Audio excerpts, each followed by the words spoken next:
Hello, in this video I'm gonna show you how to take out the water tank from your Viomi SE.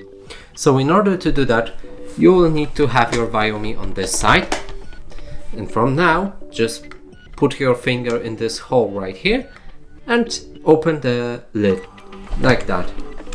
Now inside of your Viomi you will see the water tank. It's this one.